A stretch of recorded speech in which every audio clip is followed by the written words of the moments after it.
The Tales of D'aowVern. Well, hello and welcome back, strangers and friends, to the Strangers Guild live play. This is the Tales from D'aowVern. I am excited to bring back one of our players tonight for a little solo session. We got Nortia Thornwood. If you would like to introduce yourself. Hiya, howdy. My name is Sabrina, and I play Nortia Thornwood, your favorite emotional wizard, who figured out that they are literally pure love and magic and dreams. So, I'm riding on that high still, honestly. Thank you for that one, Caleb. It's a good time. It was one of those things, some story elements are just too good to keep waiting, So I just put it out there. To recap for those at home, our players are preparing to embark to the air temple that is northeast, about a week from the town, depending on the modes of transportation, that sort of thing. But we are coming to the day and the hours leading up to when you are leaving. So the first thing I would like for Nortia to do, Sabrina, could you give me just a flat d20 roll? Sure, Caleb. That's not suspicious at all. 19. Okay. So if you could, for me, explain what Nortia did immediately after leaving Lady M's shop in order to prepare for the adventure. So after she left Lady M's shop, she went first to Atlas and them and talked with Atlas to get Sue to come.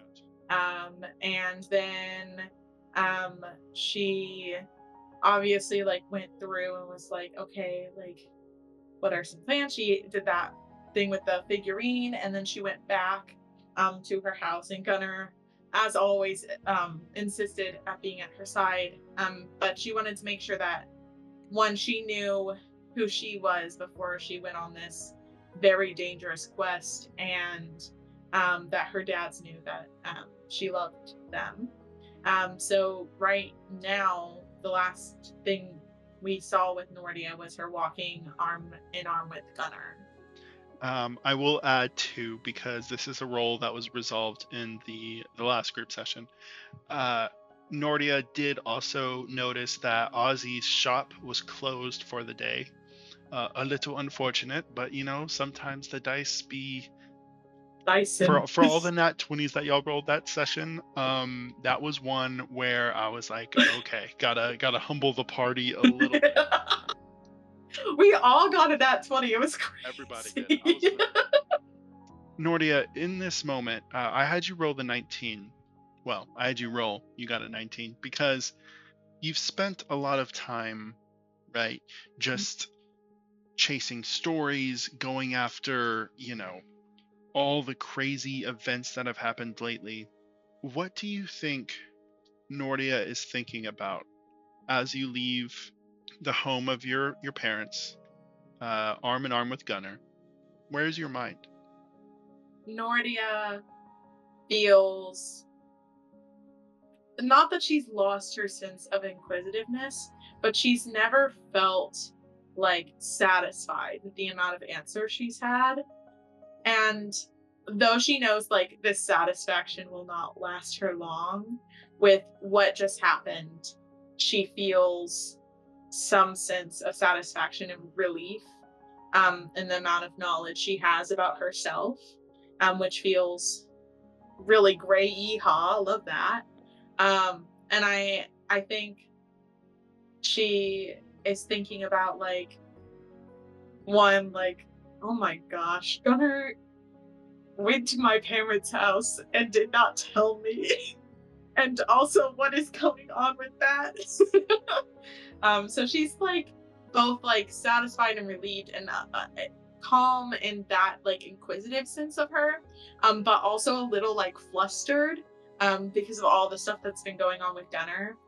But with the last thing that her parents left her with, and Nortia said, was that one day she wishes she has that kind of magic that they have, and she's just kind of like looking at Gunnar and like taking in like the moments of peace she has before she knows that there's like chaos ahead.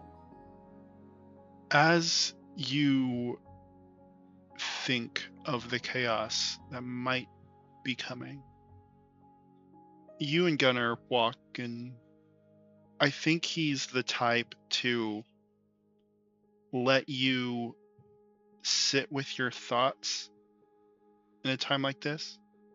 And that being said, your mind wanders, and you by race, but also by action, by default, tend to just dream about things. Nortia, you find your mind piecing things together or tying in elaborate stories.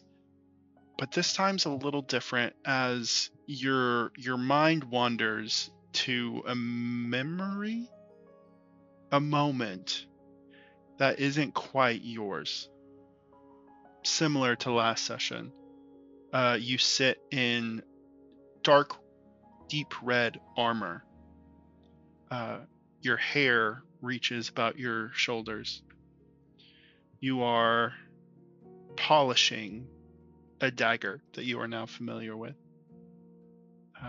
The moment that your mind comes to this specific instance is kind of the last, stroke of cleaning the blood off of this dagger. As this woman sits on the overlook off of a cliff. It's a stone that extends a unnatural length away from the rest of the mountain. Maybe 80 yards of just rock that extends over, and a huge leap of hundreds of feet before the top of the trees below you. And even though this isn't your memory, you do feel a little bit of agency as far as Nortia, what you can do in this moment. You said she's overlooking like a cliff. I think she's gonna walk towards the edge and like look down. Give me a investigation check. 10 total. A 10 total. Nortia, this is actually very similar to the last time that you're in this space, because you walk out and this blade is clean, kind of holster it. You look down and you see that although it's deep forest, to both the west and eastern front are two sets of troops that have made massive camps with those same colors as before. On one side is the deep red and black, and joyous music comes from both, but distinctly different.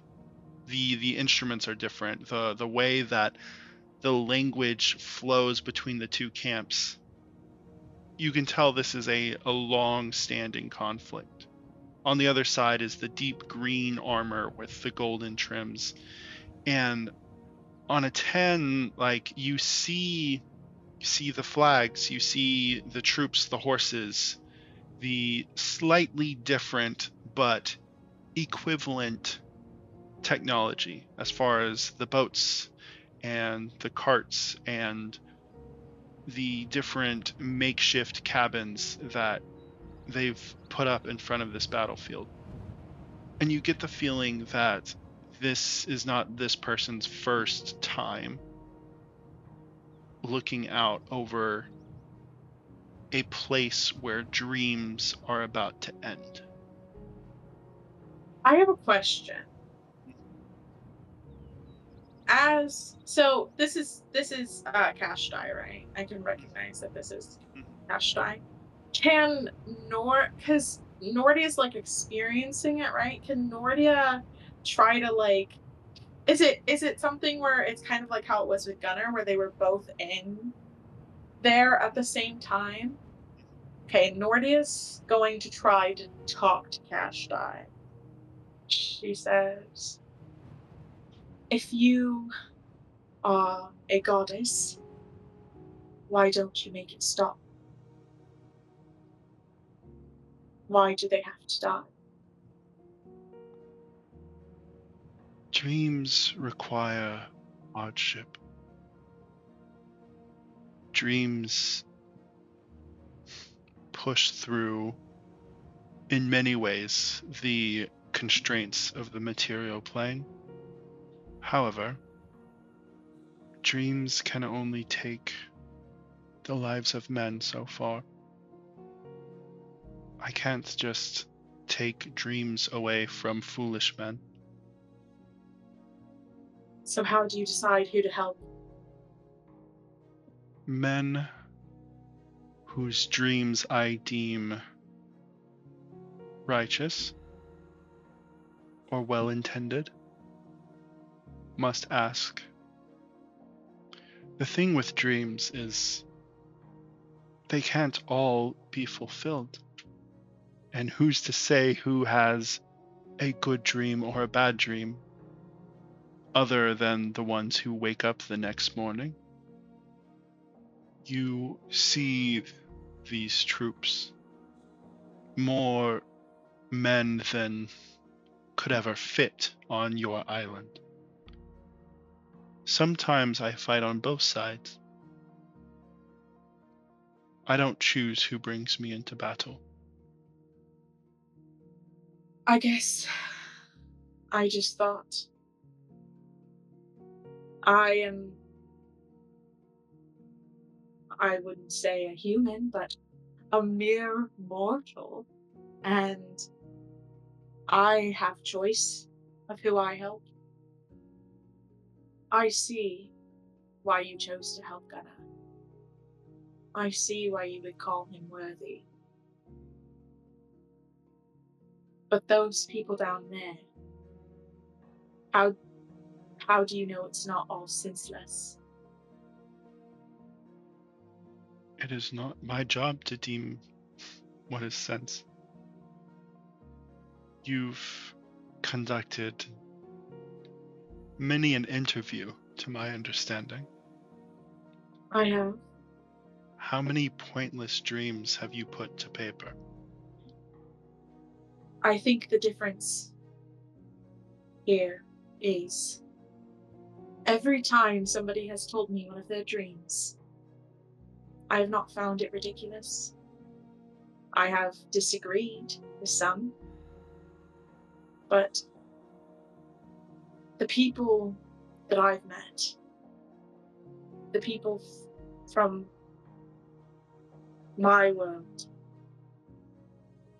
their dreams are incredible. And maybe, I don't know, if I looked into the dreams of that lady who was trying to kill Dianthus, or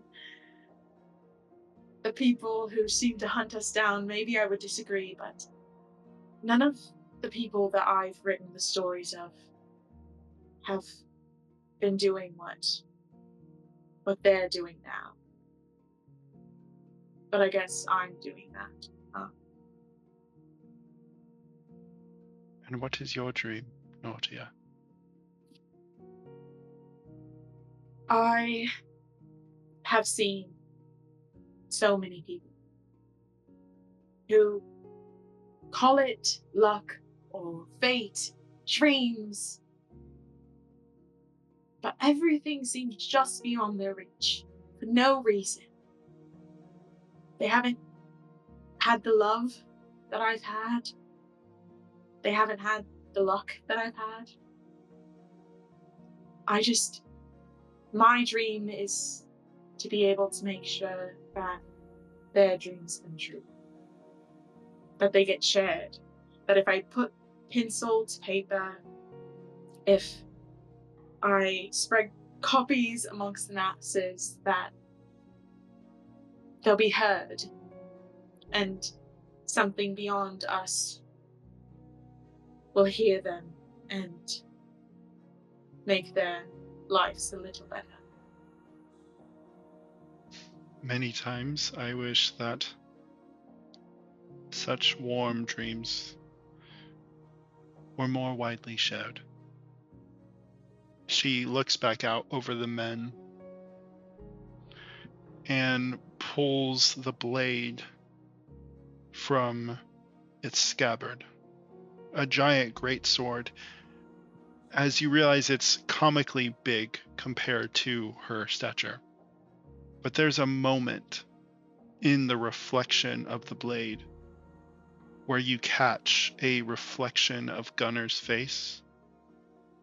As the blade is removed from its scabbard, you see that single tear go down Gunnar's face as he looks out over the countless men that will die tomorrow. You are brought back by the feeling of a child that is running through the market, kind of like bumps your leg and keeps going, kind of brings you back to this moment. Give me a perception check. I'm gonna use my inspiration on that. Okay. We all know how I feel about perception checks. I love them. 18. 18. Just curious, what was that first one? It was a 2. I will say, so on an 18, you find yourself only for a moment unaware of where you are, just because you weren't necessarily going anywhere at this moment. But you find yourself on the opposite end, the western end of town. And on an 18, I'm going to say you spot a group of cliff jumpers. The athletes that we talked a little bit about how Nortia, you've done some opinion pieces on some of the athletes, also just kind of reporting on who's won certain events or up and coming participants, that sort of thing. So you have a pretty intimate understanding. And Gunnar lets you kind of just step forward and watch these jumpers just over and over again. But different to the first time that you were this close to a practice session, this time when the jumpers get down towards the water, they're able to fly up, as they have various magic users and artificers that are either mechanically or with an arcane flurry sending them back to the top of the mountain. And when I say back to the top of the mountain, it's not a 50-foot jump and then boom. It's you look up into the clouds as you hear before you see the jumper, and they break through the clouds and they fall for what feels like minutes sometimes. Before the break cone event, what would happen is they would jump and they would try to use the draft off of various trees and rocks and curves in the mountain to extend themselves as far and as fast as possible. And then they would have a contraption that they would pull to land in the water. And then usually the tail end of the jumping event would be just making sure that all the jumpers landed safely. They were able to make it back to shore. Sometimes there would be practice sessions where someone would get too much speed, and typical to any sort of surfing competition or anything like that, you had to send someone out there. But in this moment, you think back to a practice that you're watching with Atlas, as the two of you are trying to quickly sketch. And this practice, again, was before you all had magic. What do you think Nortia's reaction would be to these types of jumps, to seeing this in person? I will say this is kind of the equivalent of being like courtside for a practice Mhm. of Are being these right the there. street jumpers or are they the like professional ones? So this moment with Atlas was a Mhm. combination of both. There Got were it. professional jumpers that were practicing. There was also a group of street jumpers, and I will say that this is the kind of the equivalent of a group of NBA players going to a blacktop in New York or something. It's both. It's a very Got it. competitive, and little bets are happening, right? Mhm. Like little, I bet I can get more Yeah. speed, I'll get farther, I keep But that they're all short, doing stuff like it that. like cliffs to water, not cliffs through city. Correct. Got it. Okay. Nordia, while like scribbling as fast as she can, is kind of like enchanted by this idea of flying, right? And she looks at Atlas, and is this before the last flashback with Atlas or after, This where is he has a crush on the? after that Okay. flashback. Any chance you recognize one? um can't say that I do. Nordia's gonna try and snatch Atlas's journal, see if he's sketching one in particular. Okay, I will say give me a insight check. The dice do not like me today. That's another 10. I will say give me a sleight of hand as well. Okay. Insight is a really good stat for me. My dice just hate me right now. 6. Nordia, I would love to say that you clock it, but what this really turns into is just Nordia and Atlas struggling to get the other person's book. Uh, this is kind of the equivalent of him Mhm. holding his stuff. He's like, "No, I'm not giving you this." It's like, "No, stop it! No, you're gonna get us in trouble." And there's a moment where there's always that athlete in any public gym, right? That is noticeably talented, Mhm. but also inherently insecure about some aspect of either their appearance or performance. This rather short halfling, and like Mhm. even for a halfling, he's noticeably a little bit smaller, comes up and he's wearing a full kind of get up where it's obviously meant to show that he is a professional, but also it's a lot of expensive material that just with your like passive investigation like doesn't look extremely practical. This is the equivalent of showing up for a competition and you have the like nicest designer brand stuff, but especially when you're jumping off of a cliff, maybe looks aren't everything. Function over fashion. Function. Right. So, what are you two doing? This is a closed practice. Oh, I know that it is a closed practice. We did get permission. Um, I am doing an essay series, Nortia Thornwood, and she puts out her hand to shake this halfling's hand. Ruthling. Ruthling, what a lovely name. Ruthling, we did get permission. I am doing a series of cultural essays, and this one happens to cover the cliff jumping. What are you looking for? See, I intend to interview as many athletes as I can afterwards, but I mostly right now am trying to see their reactions, their intentions when they jump.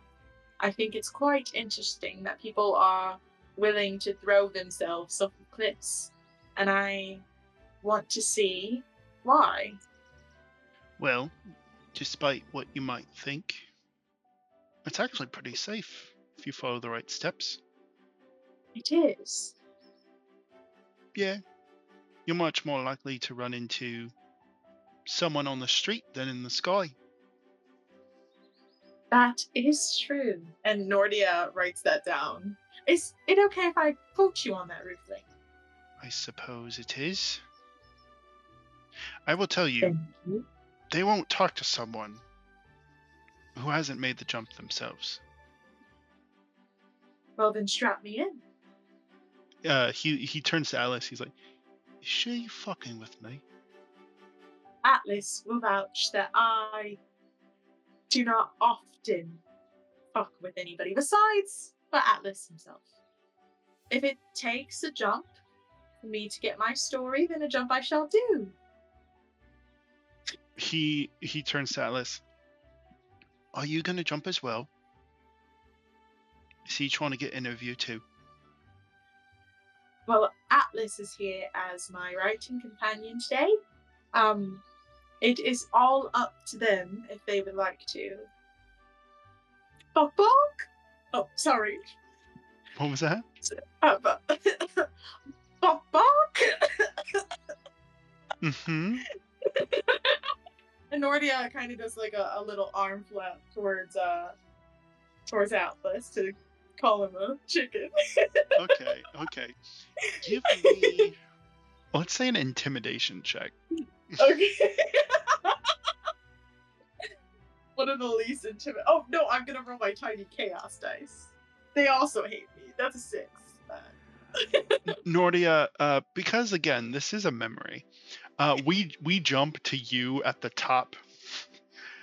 Standing, you turn to Atlas as he is wearing the outfit, but you can see that there's like tears and stuff in it.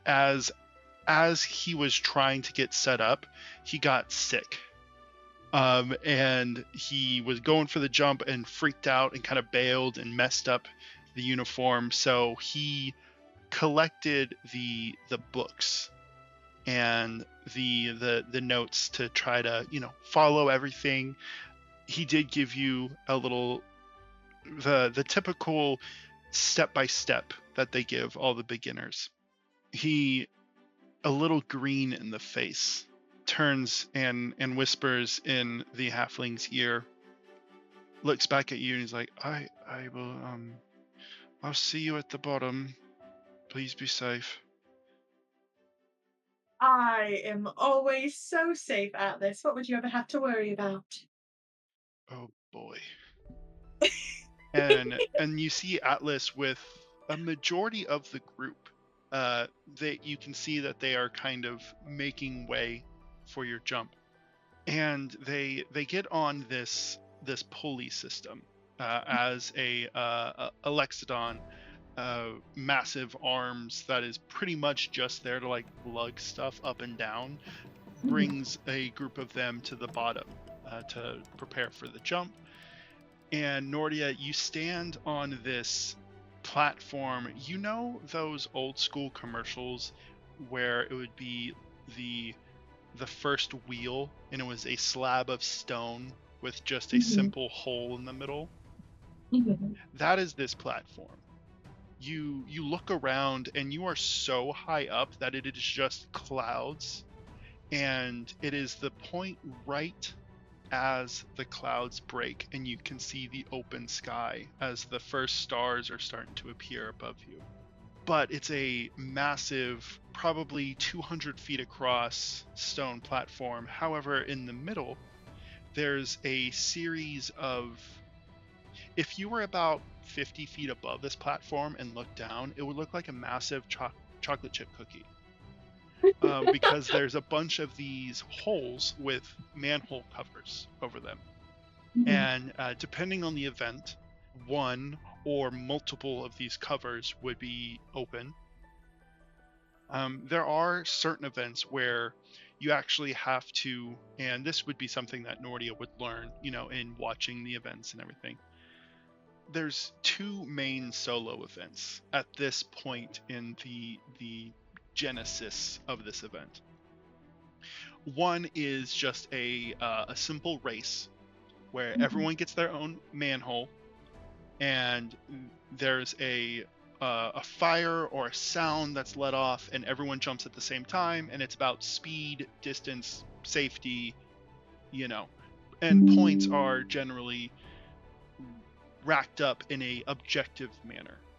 The other form of competition is what kind of gave birth to a lot of the street jumpers, because in that competition specifically, it is just the centermost hole, which is a little bit wider than the others, but every jumper has to go through that specific opening. So if you're the first one there, you do have an advantage. However, that can cause, other jumpers to interfere with your leap. This is the competition that results in the most injuries. Not a lot of deaths. Dianthus has always been really good at patching people up, but it is one of those days where it's like, if there's an event that is the one hole jumps, there's going to be a lot of broken bones. Fortunately, you're a beginner, so they're not pulling any of that with you.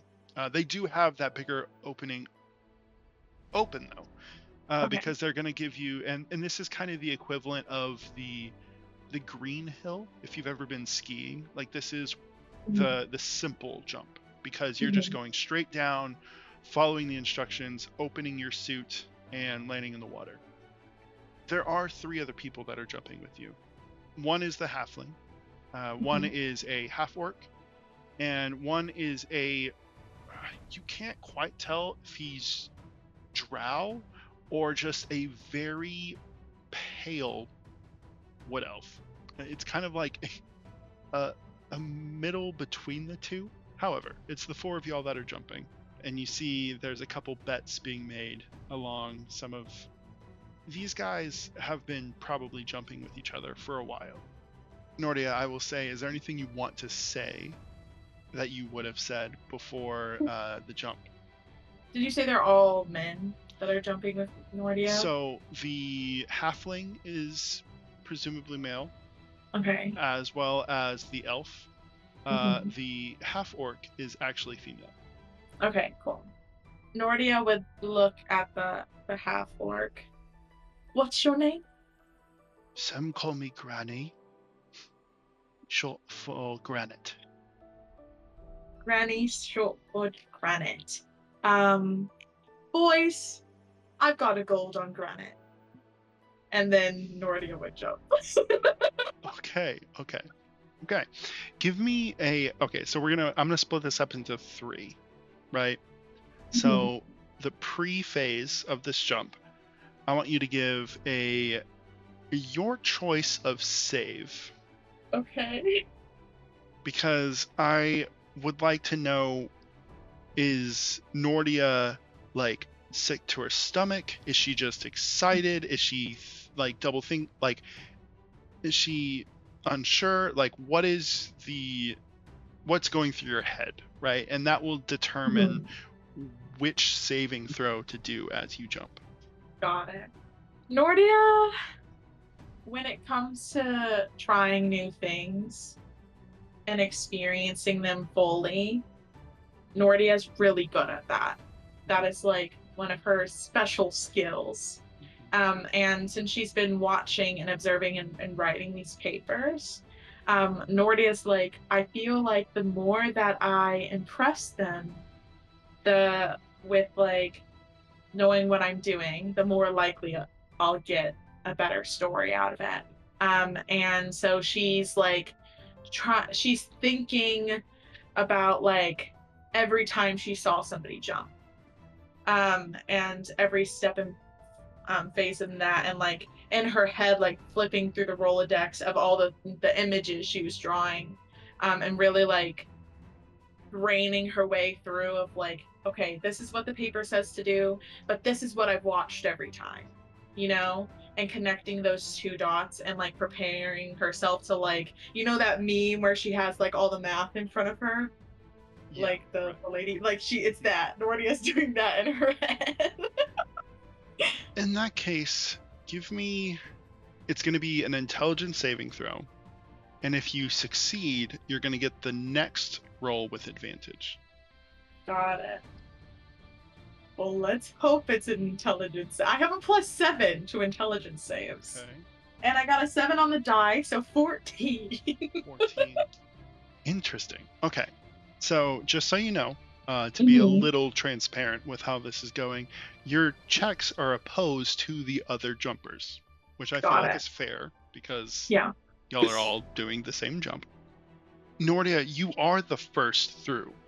And you, even in the feeling of oh my gosh, it's like when you get to the top of the roller coaster and you start to actually fall, you are able to realize that they didn't immediately jump. You get this feeling and you feel the suit kind of, the air pressure makes it to where once you hit that terminal velocity, the suit actually fits more to form and able to get you really going. But you do have a second of realization as to the fact that they let you jump first, because as you look down, again, you are head first diving. You look between your legs and you see these three in tandem just riding on your trail. And you spend the first few seconds kind of stumbling, but you see that they're trying to let you catch yourself. And I would say with your save, you realize that this is because they're trying to get you to hit the draft wind. It's like that air resistance. Got it. Yeah. And it makes the jump easier for them. However, you did get the highest roll on the save. So this next one, I'm going to need a dexterity saving throw. Okay. But you get advantage. Okay, good thing I get advantage because that was a 7 total. And that is an 18 total. Okay. Nortia, you start falling, and like I said, you made the jump at the top of the clouds. And so the first few seconds, it's just you kind of gathering your bearings, but it's all just clouds, mist, and water kind of rushing against your face.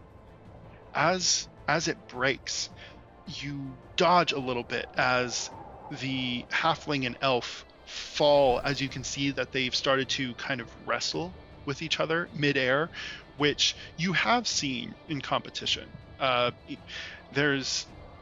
Some would find it reckless, but it is a viable strategy if you're trying to knock out an opponent before getting to the bottom. But you do see the halfling and the elf fall through. As you turn to your right and you see that the half-orc has matched stride with you. She is yelling as the air rushes past. It's like, "You're gonna owe me." Well, no, you said go. Oh crap!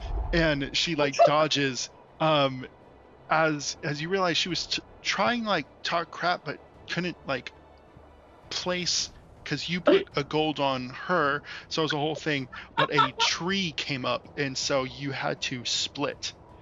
And Nortia, it's good that you rolled well, because you spend the next few seconds sporadically, not running into, but running through trees.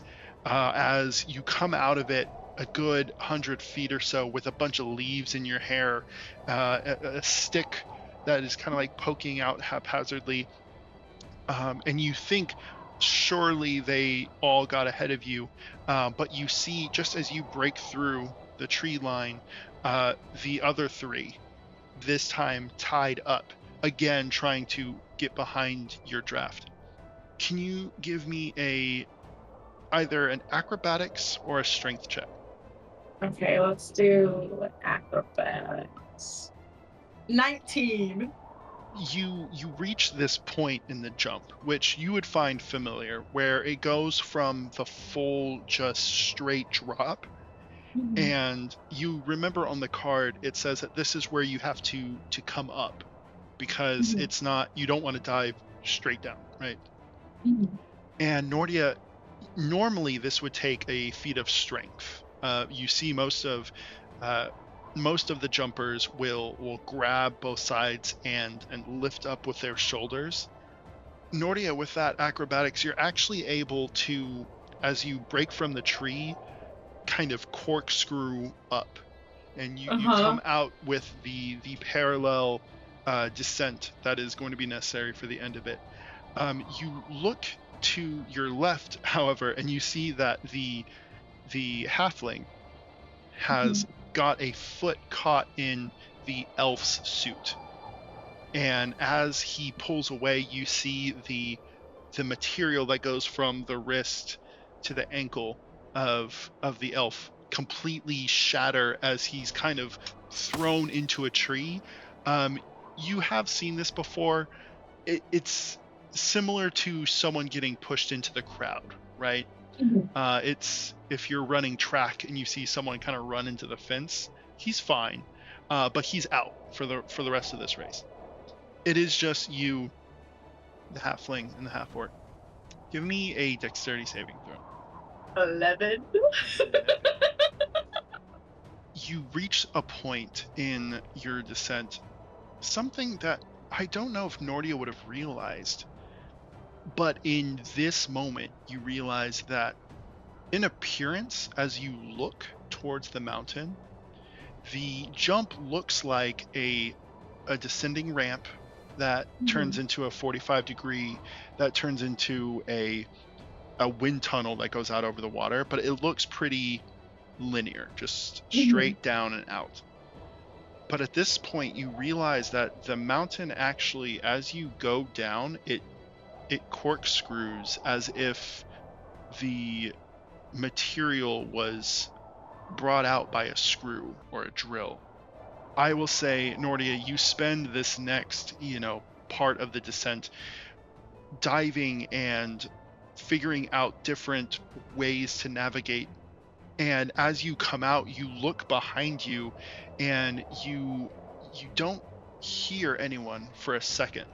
And then you correct yourself and you feel a tuft of hair hitting your face as the halfling is falling directly above you, but full Maverick style, just on his back. He's like, "You're doing better than I would have thought." And he turns around under you and starts to advance farther down. At this point, I need you to roll. Oh. What's up? When he does that, I think Nortia is gonna try and grab onto him. Okay. Since this is like a flashback, right? We don't have like your like magic and all that stuff. I will say you can either give me a strength check for the grapple, or I'll call it a skill check with your spellcasting modifier. And again, you're not spellcasting. Yeah. But it's just an extension of your skill, I guess. Yeah, I think if this helps at all, like what Nortia's thought is like, she's like, "Oh, you think I'm doing better than I could be? Like, let me show you that I can do even better than that." And it's not she wants to grapple him, but it's that she wants to grab onto him and like use his force to pull her forward and go in front of him. Okay. Yeah. In that case, give me a survival check. I like how I talked my way into less bonus. I mean, it is what you're trying to do. So. Okay. 15. Okay. That's really fun. Not the best, not the worst. Nortia, you reach out and like, again, you've never done this before. You feel that feeling and you actually look to your left and you see this is the point where you pass the viewing area that you were standing on with Atlas before. So just as you're passing and starting to make that final descent towards the water, you get a hold of the halfling's ankle. I'm gonna take a picture of this for the prove it roll. Oh no! Just so people aren't giving me. I knew. I felt it in my soul that a prove it roll was coming. I mean, you're not quite sure what it is. You get a hold of the ankle of this halfling, and as the end of the cliffside happens, you actually feel the attachment at his foot disconnect, and he falls at this point straight down, which is not ideal in this situation. Nortia, I'm gonna need one last dexterity saving throw, and this is because at this point you are at the end. This is right as the water is coming up, so this is to see how you fared in your landing, so to Oh speak, your god, sticky I landing. feel so bad for this man. That's also cocked. Please stop rolling into this other set. I also have something to put in the prove it rolls. Oh boy. The penguin dice knew what they were doing. Okay. Nortia, you saw something. You know what? You remember an event that you went to with your dads one time where you saw a jump that you were a kid. You didn't know how well it was, but something that was really cool at the end of the jump. You saw the winner perform a rock skip, as they call it.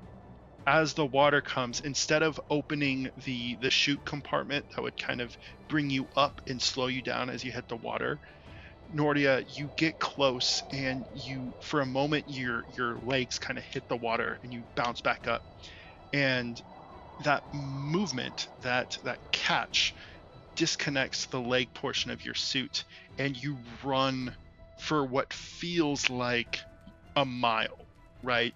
But it's very fast as your feet hit the water, and you catch yourself right as you're hitting the sand, and you kind of stumble towards the end, but Atlas and the rest of the jumpers are cheering as instead of hitting the water, you skip up directly onto the beach, and you end up tackling Atlas and the Luxodon, who kind of catch you as everyone's cheering, and the others are a minute or two behind you as each of them come through with broken contraptions. The halfling's expensive garb is completely ruined, covered in water and mud.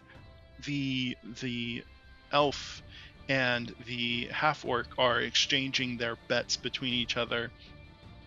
You also realize at this moment that there were other like side bets that were happening, and Atlas turns to you and he's like, "That was awesome."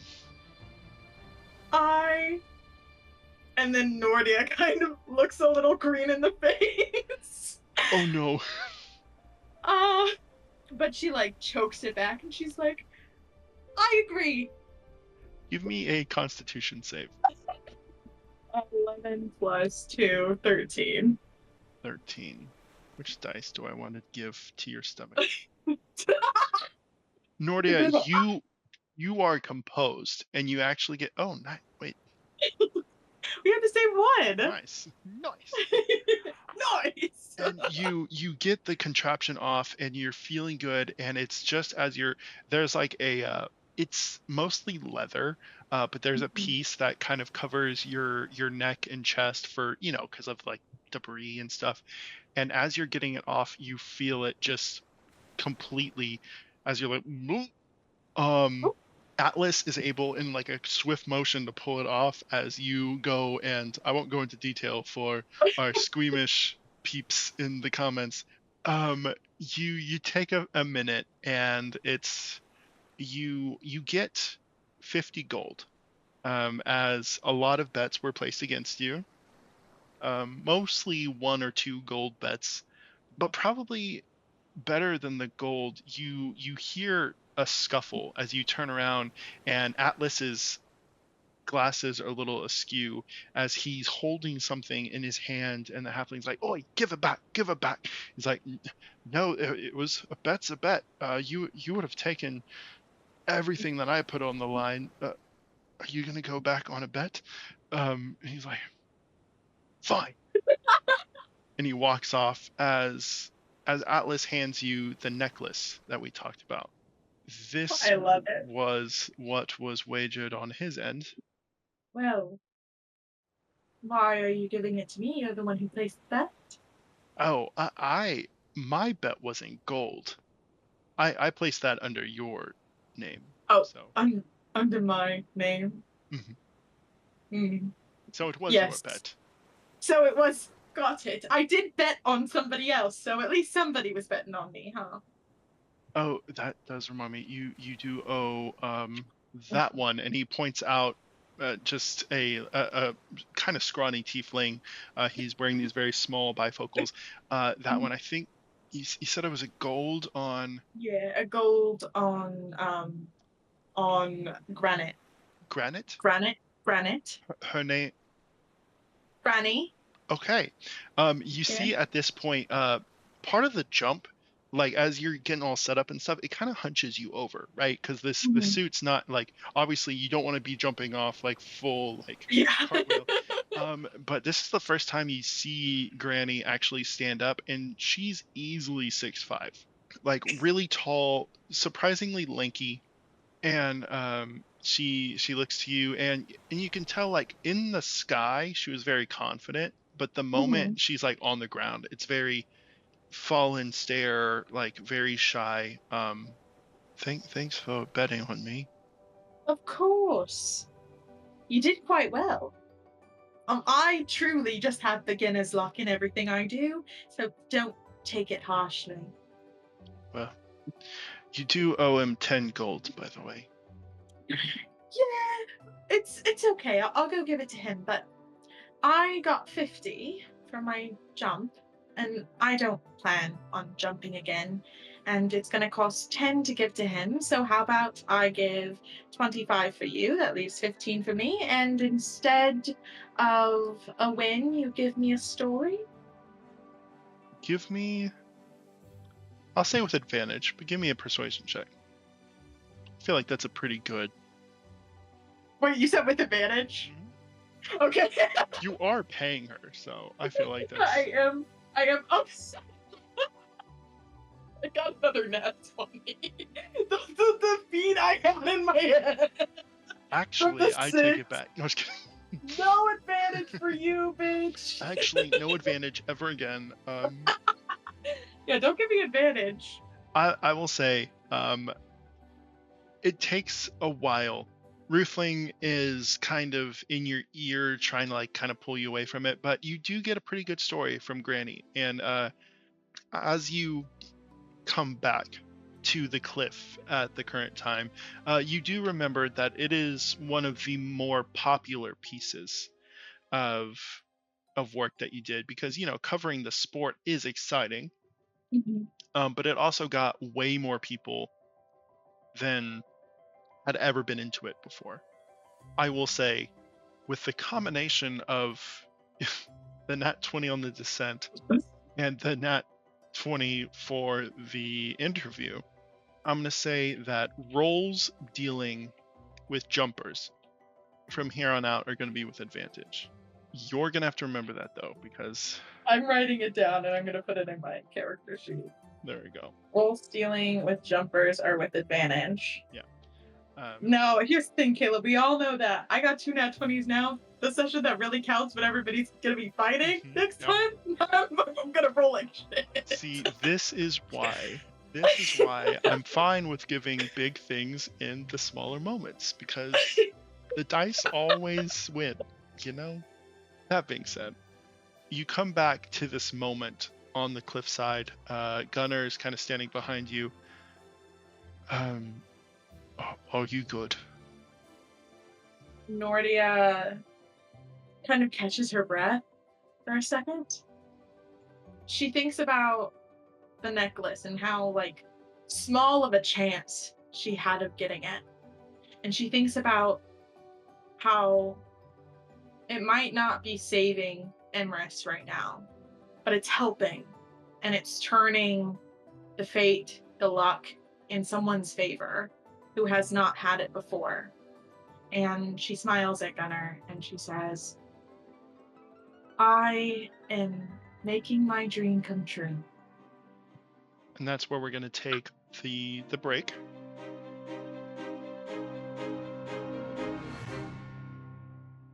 Looking for a new podcast? Come escape with Dice Company, a D&D adventure where 4 unlikely friends battle an evil empire. We've got epic storytelling, Time for a new life, maybe a new name to go with his new face. thrilling fights, What he'd like to do is kick this guy in his zombie balls. terrible teamwork, If you want to do it, you can do it yourself. and an extremely literal automaton. For the mushrooms to work, they must be passed through a reindeer, and you must drink their urine. That's Dice Company, available wherever you get your kicks. Oh my gosh. So yeah, Nortia, you take, these memories of war and your father's and the jumping story that you did a while back. As evening gets closer, Gunnar takes a path to meet you because you're meeting the rest of the party at the northeastern portion of town. So not completely on the other side, but to go over, it is on the other side of town. Can you roll a history check for me? I'll use the dice that we have the same of. That seems fun. 17 plus, excuse me, where's history? Plus 7, 24. Nortia, well, I guess this is a question for Sabrina. How much have I told you about the High Court? About that, D'aowVern. the Fae? The High Court. Got it. The Court of Man. Not I the was- Fae. The other. I was like, I don't know that much about The it. High Court's in D'aowVern. I know you've told me a little bit about it, mostly about the king guy, the one who got hit by the church member. Yes.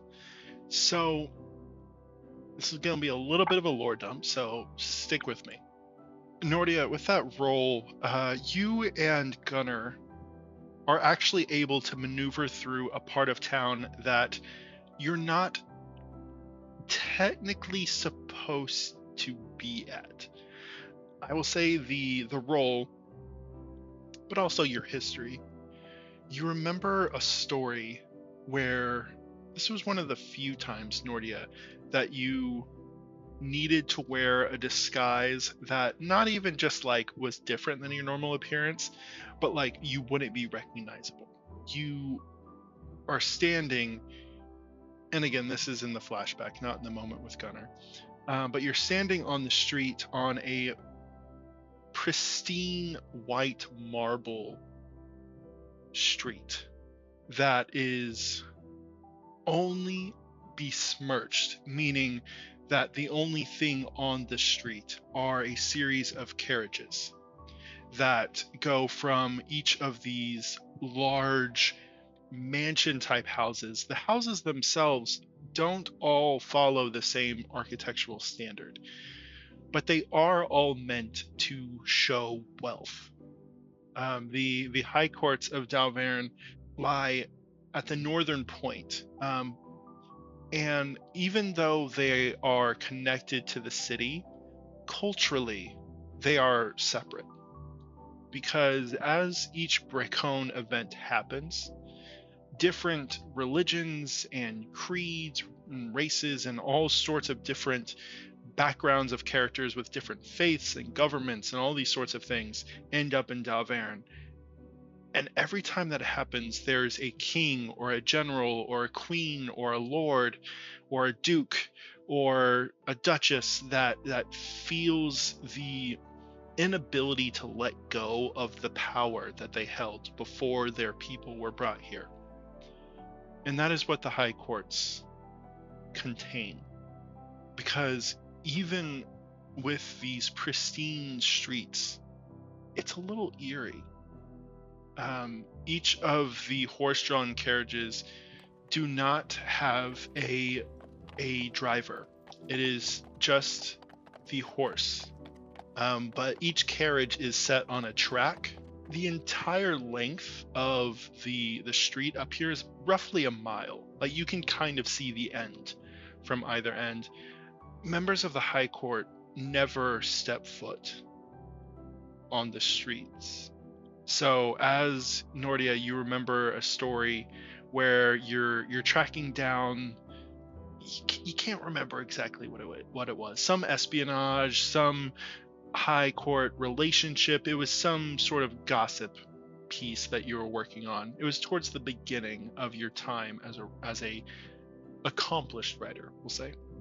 But Nortia, you do remember the scruff of your neck being picked up as you are put inside of a carriage with a series of two couples of two lords and two ladies who sit inside their cart, and not quite sociopathic, but a chilling, cold resolve.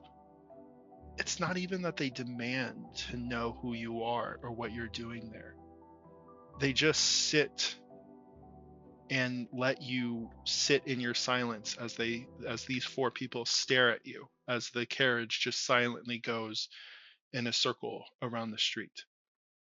Is this a do not speak unless spoken to situation? Or Nortia taps her fingers at her knees. You know, usually when people pull me into strange places, they at least say something. Anything? A good couple minutes go by. One of the lords turns to who you would presume to be his wife. Darling, tell the help that in dealing with stature, one should at least have the common courtesy to wipe their hands of ink, I would presume. He only looks at you in the moment where he looks at your hands to see that you have, some ink. Yeah. You're not dirty by any means, Yeah. but it's meticulous and marginal and rude. Sabrina wants to wipe the ink on him, but Nortia. It's not that bitch. So Nortia goes to her satchel and she pulls out a handkerchief and locks her satchel back up and wipes the ink on her hands very meticulously, and places it back into her satchel. One of the ladies, not the one that he was speaking to, puts a hand on your shoulder. And for a second, it feels bony and cold, almost as if to put you in your place. But you realize that there's a split second where the thumb and pinky give a light squeeze. I do not wish to burden you. Seems like there's not enough room in this carriage for 5, so if you'd like to keep going around in circles and having me take up space, that's okay. But I'm sure you'd like me out of your face as soon as possible. The woman who had her hand on your shoulder, it's not quite a whisper because it's not as if it's meant to only be heard by you, but it's a hushed tone.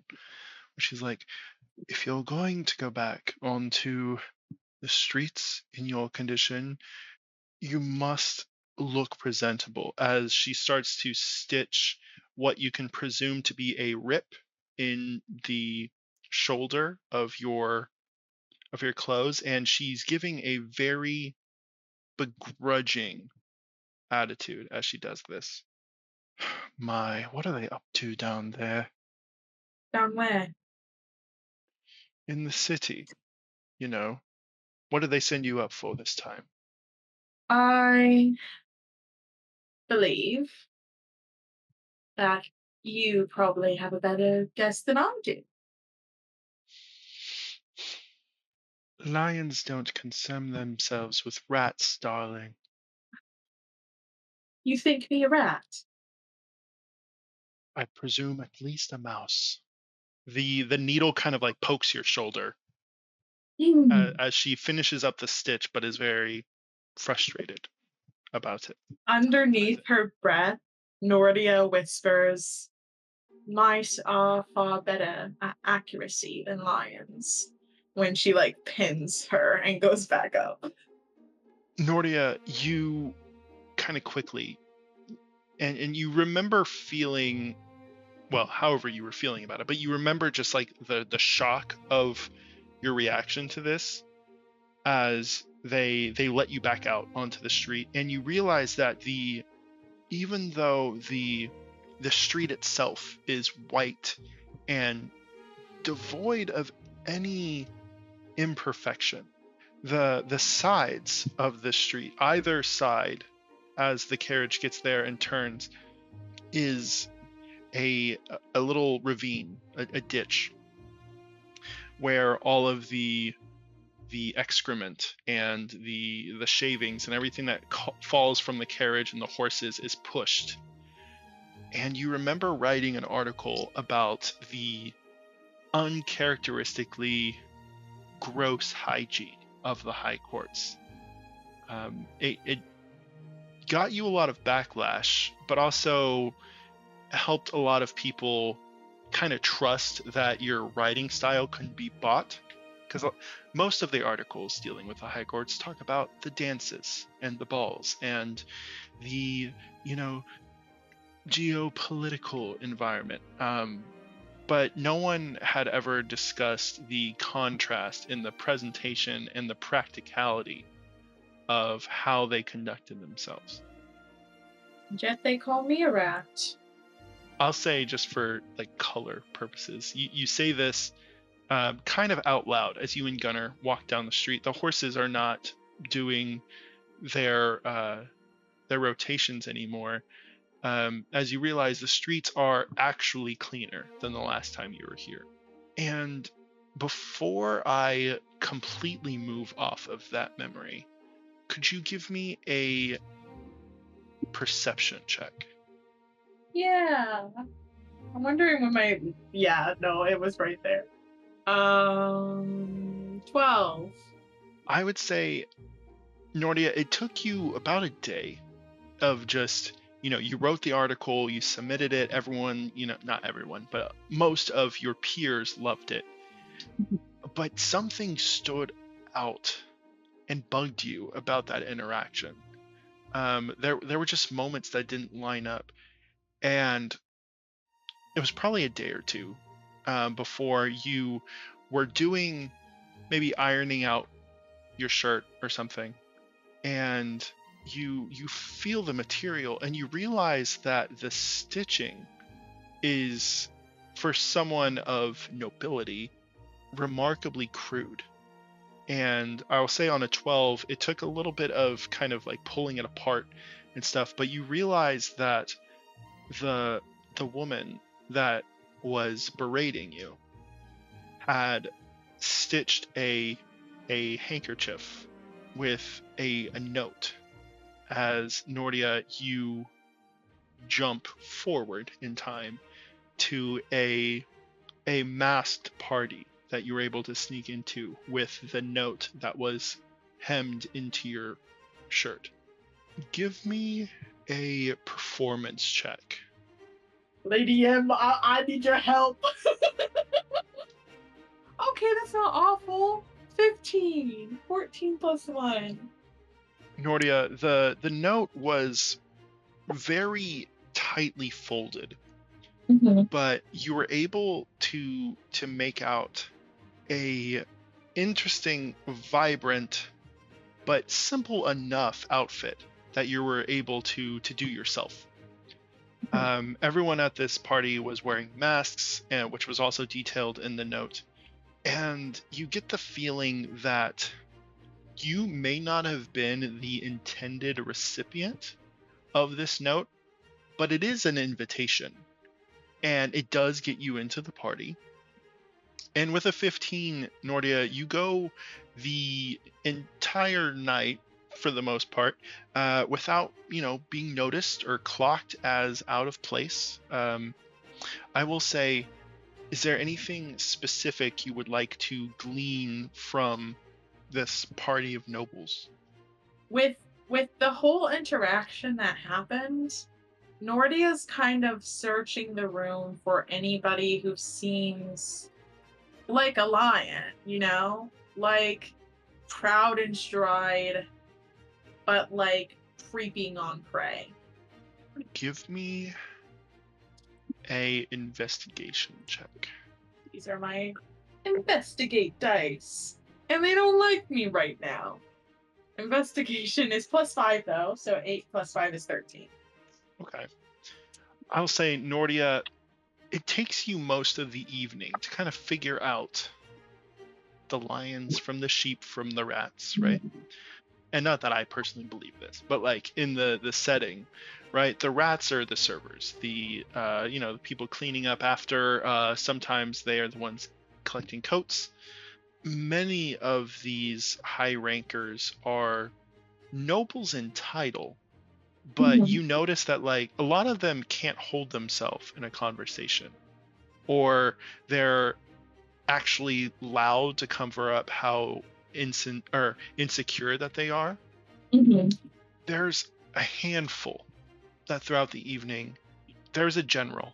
At this point, he is still rather buff with a rather full beard.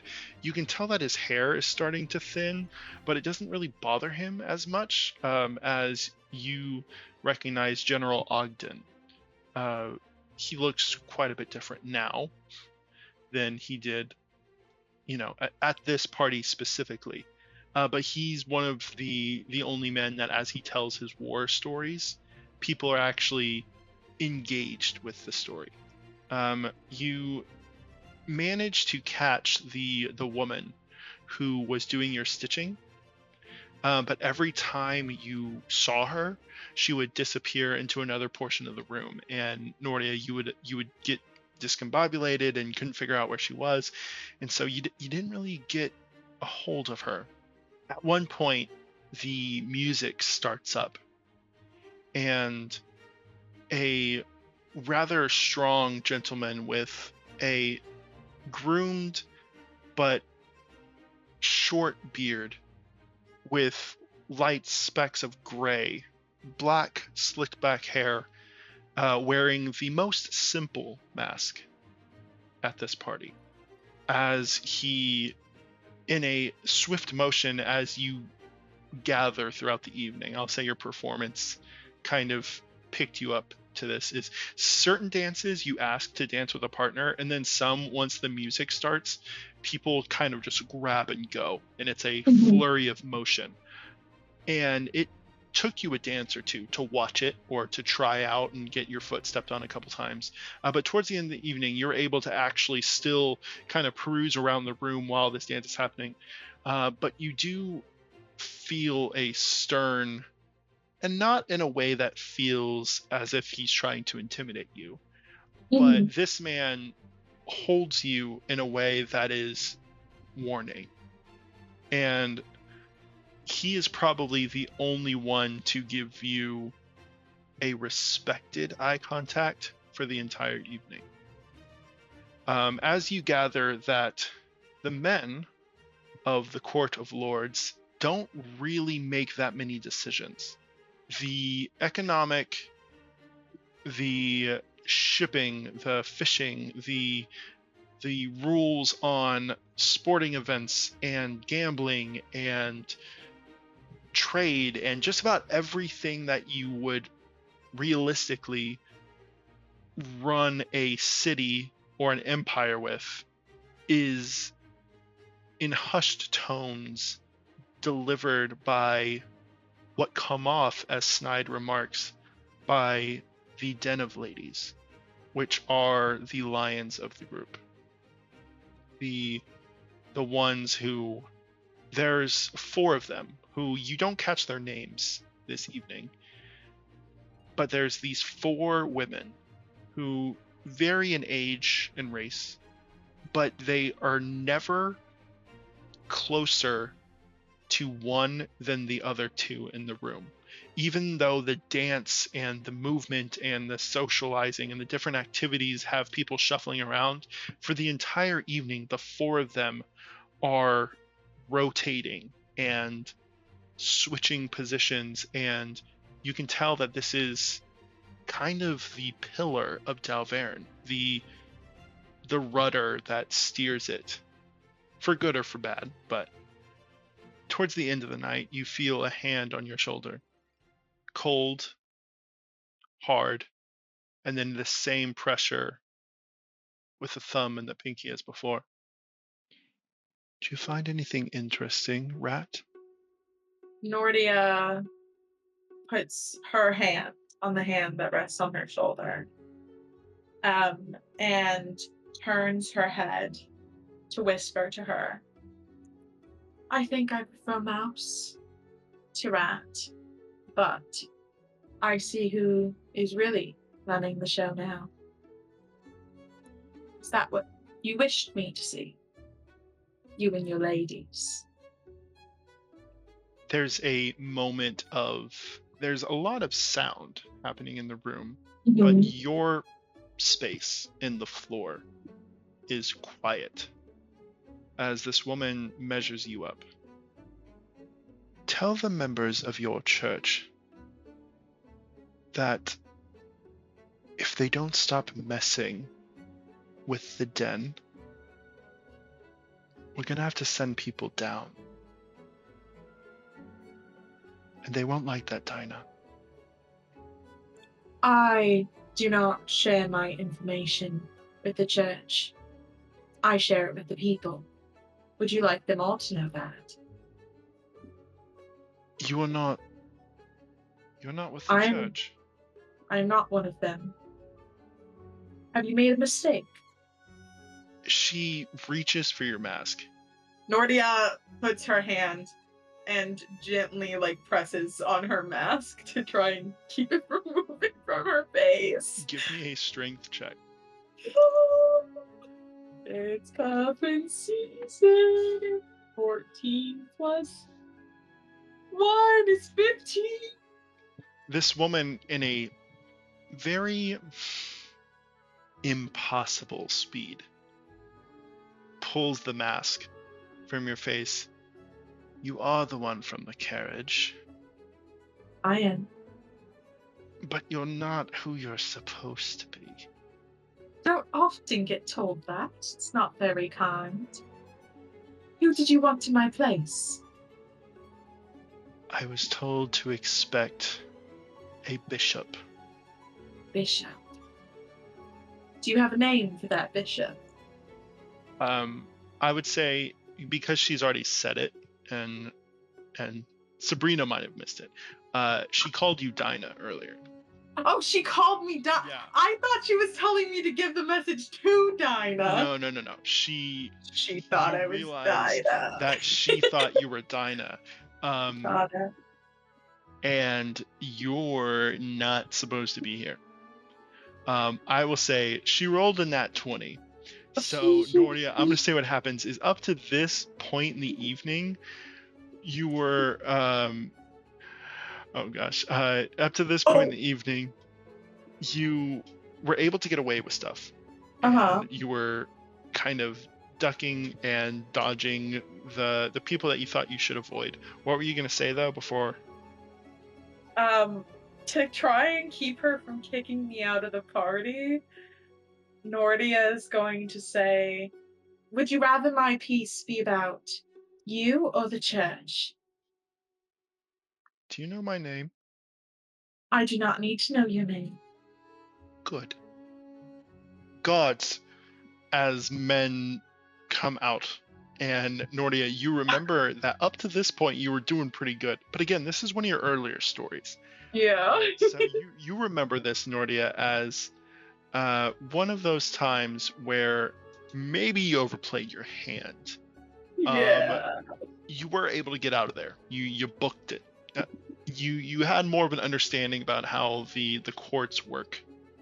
However, it did make it to where you were put on a sort of blacklist, from them, and so for future engagements with the high courts, you are going to roll with disadvantage.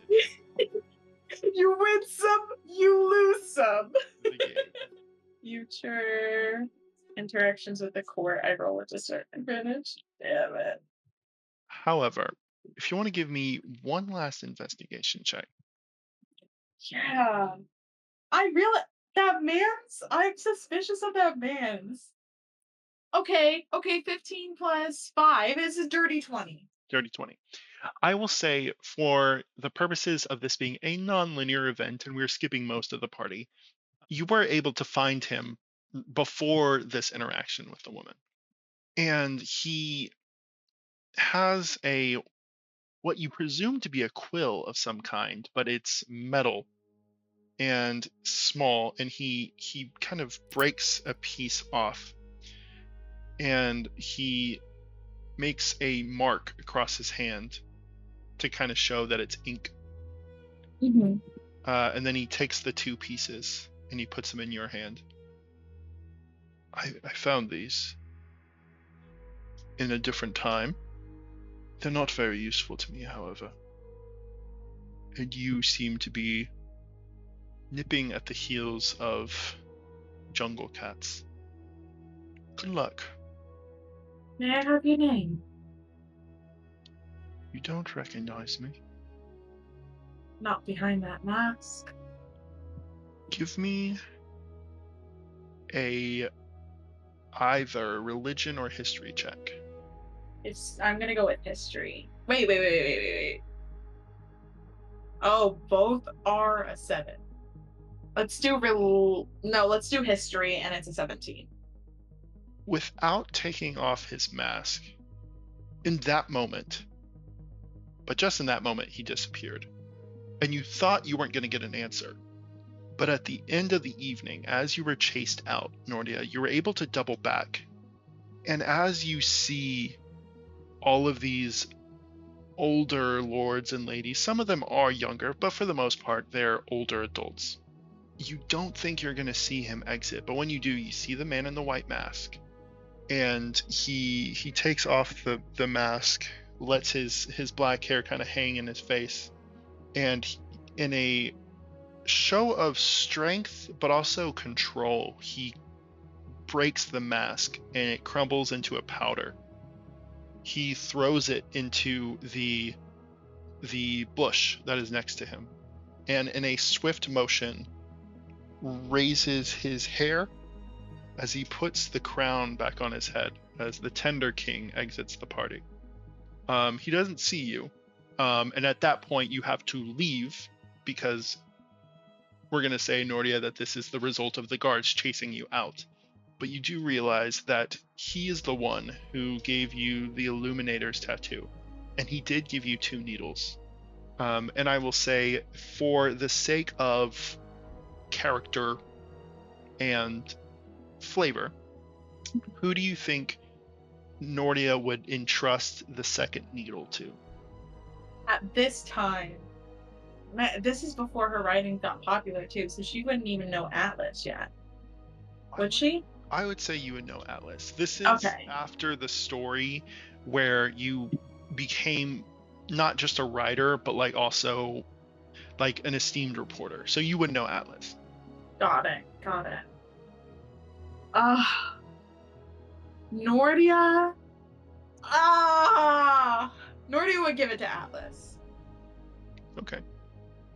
Nortia, as you and Gunnar approach the edge of the city, where you are about to meet with Yarrow and Em and the others, was there anything else, not even necessarily that you wanted to do, but just to establish before you left?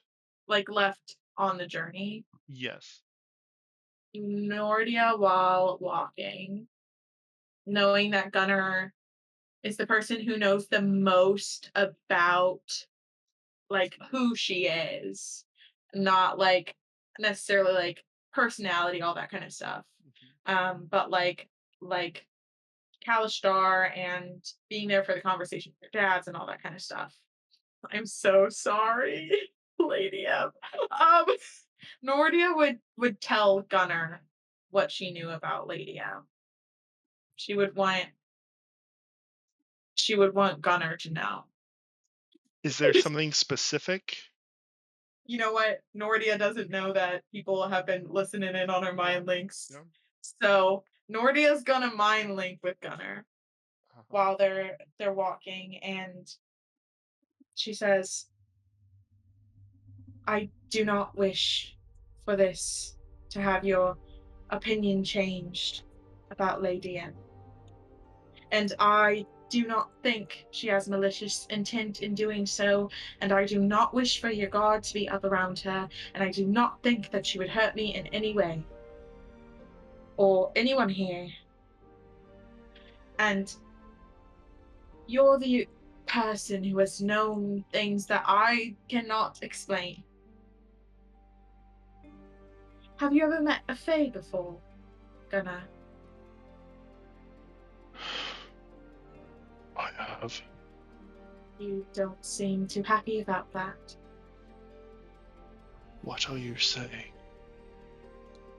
Before I finish, I would like to make a very clear point to you, Gunnar.